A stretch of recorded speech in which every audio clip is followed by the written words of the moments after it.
Welcome back to the channel, my friends. Warhammer Man Studios. I'm Warhammer Man, and today we're talking about Kill Team Co-op.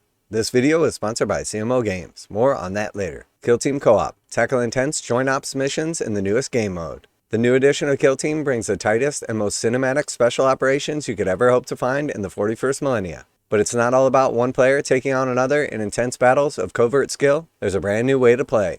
Alright, so this has got me super excited.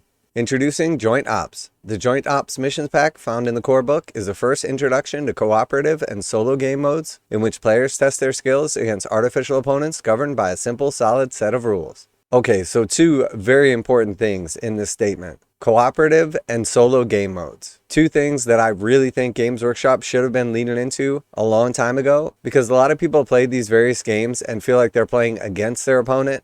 And while technically you're playing with your opponent also, because if you don't have like a pleasurable experience, you're not going to enjoy the game. And if you feel like you're playing against your opponent the whole time, it can, in some cases or with some people, bring out the worst in them, and it just takes away from the gameplay. So the opportunity to, one, play a solo game so you don't actually have an opponent, you're just essentially playing against like AI, or the ability to play with a friend against this AI, makes for an overall better experience for like a certain number of people. The idea being that you're working with another player character or like group of kill team members to try to accomplish a common goal rather than feeling like you're matched up against your friend or family member trying to beat them.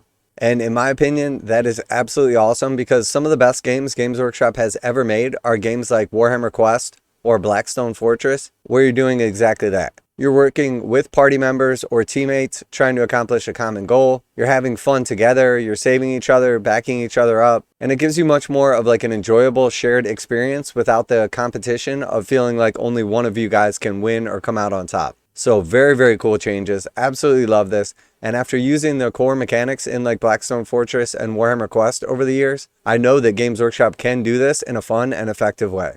Joint Ops are player versus environment, or PvE, missions designed to offer a unique playground for commanders to test their skills, teach Kill Team to a friend, or try out new teams and strategies. The 3 missions contained in the Kill Team core book reinforce the concept of teaching skills and casual play, while future mission packs will expand the concept with new challenges.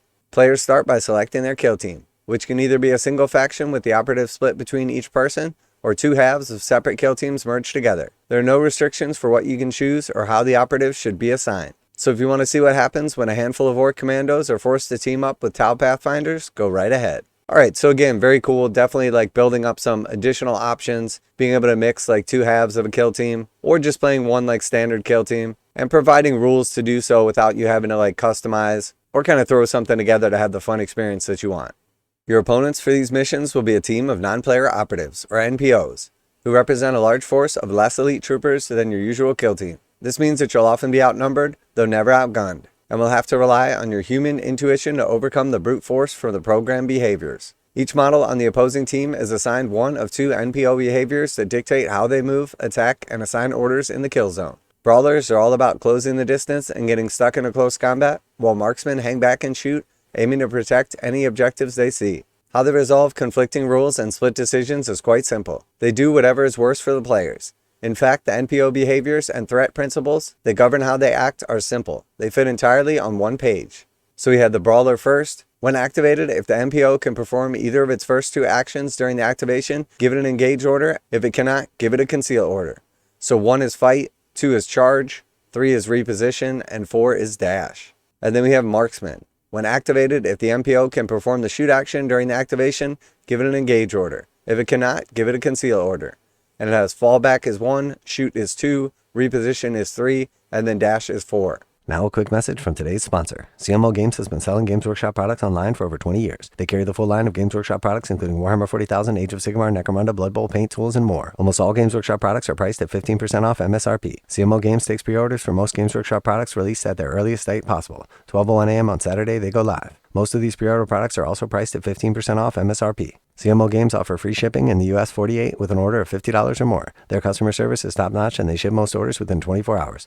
Visit CMOGames.com using the affiliate link in the description and let them know that you heard about CMO Games from Warhammer Man. Now, back to the video. So this means that the 2 types of enemies that you have on the board are going to do what's best for them or worse for the players.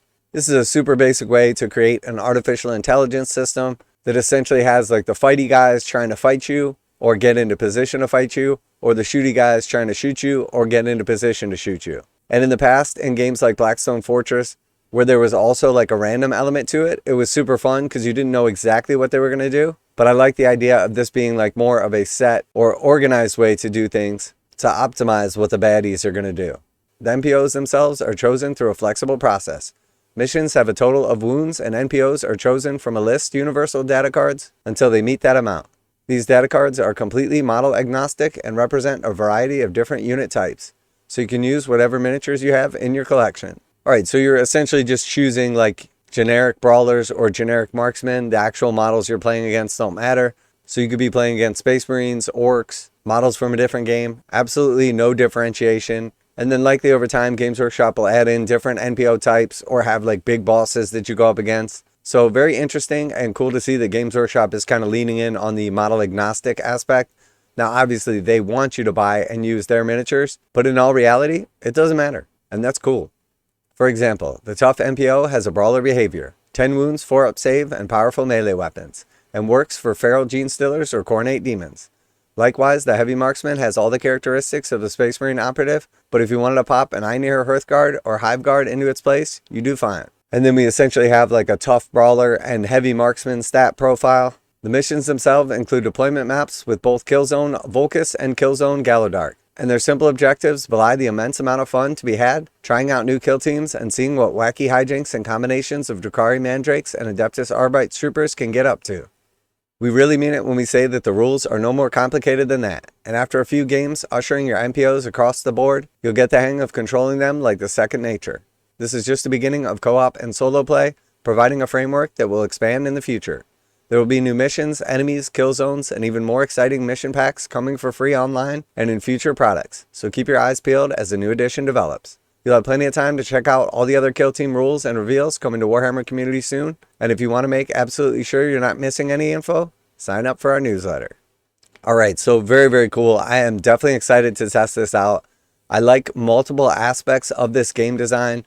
One, it's a good way to teach people the actual game, get used to the actual like game mechanics and how it actually plays, what the operatives do, the overall play styles of the teams. Two, I love that Games Workshop is introducing a way to play Kill Team where you're not feeling like you're against the person playing. Just for a lot of people's like personality types or enjoyment, one of the big drawbacks with Games Workshop games is you always feel like you're against your opponent. And then three, introducing solo play is awesome as well. A lot of people never have the time or go through the process of getting together with someone. Maybe they've had a bad experience in the past, or they just don't have someone to play with and feel like busting out a game of Kill Team. The opportunity to actually play solo play is awesome. There's now a rules mechanic so that you can try out new kill teams or just have some fun actually playing with your new kill team, even if you don't have someone to play with. So very cool. Definitely love the aspect of this. I love that Games Workshop is leaning in on this. They kind of gave the impression that this is what we were going to be getting when they said Dungeon Delver, discussing Necromunda Hive Secundus. They also alluded at it with some of the other games as well, things like Darktide, and it was definitely a little bit disappointing that it didn't happen. So now with the new edition of Kill Team, with the introduction of Joint Ops, I really think this is going to fill a void that a lot of people have been asking for. So let me know if you're excited for the new edition of Kill Team, what you think of Kill Team Co-op, the new Joint Ops mode, being able to play with a friend or family member instead of against them, and then also the opportunity to do some solo play. And hopefully this will break through the barrier for a lot of people that are just collectors or painters, but haven't actually taken the plunge into playing the games. And as always, special thanks to CMO Games for sponsoring the channel. Check out the link in the description to save 15% on Games Workshop products. That's it for today. Warhammer Man Studios, I'm Warhammer Man, and I cannot wait to play some Joint Ops, maybe even bust out a solo game. And I'm out of here.